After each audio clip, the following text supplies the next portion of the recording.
Argentina সবসময় ছোট দলের সাথে খেলে, প্রচলিত আছে এমন কথা। বিশ্বকাপের যখন বাকি মাত্র ৭৬ দিন, আলবিসেলেস্তোদের এবারের প্রতিপক্ষ মৌরিতানিয়া। অথচ শক্তিশালী দলগুলো ইউরোপিয়ান দলের সাথে সেরে নিচ্ছে নিজেদের প্রস্তুতি, আর আর্জেন্টিনা খেলছে মরুভূমি আর যাযাবরের এক দেশের সাথে। ২০২২ বিশ্বকাপের পর থেকে আর্জেন্টাইন ফুটবলের প্র্যাকটিসটাই এমন হয়ে গেছে। আকাশী নীলদের ফ্রেন্ডলি ম্যাচের প্রতিপক্ষ মানেই ও দলের নাম নতুন করে শুনতে পাওয়া। অবাক করার তথ্য হলো, কাতার বিশ্বকাপের পর থেকে আর্জেন্টিনা এখনো খেলেনি ইউরোপিয়ান কোনো দলের সাথে। পরিষ্কারভাবে বললে, র্যাঙ্কিংয়ের শীর্ষ ২০-এ থাকা কোনো টিমকে প্রতিপক্ষ বানায়নি স্কালোনির শিষ্যরা।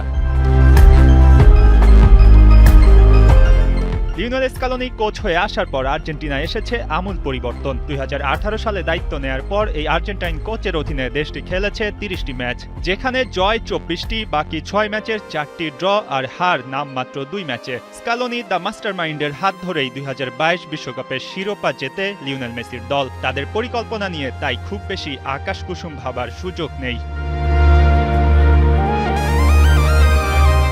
আর্জেন্টিনা শেষ কবে ম্যাচ হেরেছে তা ভক্তদের আলাদা করে মনে করাতে হবে। ২০১৮ সালের অক্টোবরে চিরপ্রতিদ্বন্দ্বী ব্রাজিলের কাছে ১-০ গোলে হারের পর পরের বছর মার্চে ভেনেজুয়েলার কাছে ৩-১ গোলে পরাজয়। এরপর হারের কথা বেমালুম ভুলে গেছে আকাশী নীলরা। পরিসংখ্যান বলছে, তারপর থেকে টানা ২৩টি প্রীতি ম্যাচে কোনো হার নেই আর্জেন্টিনার।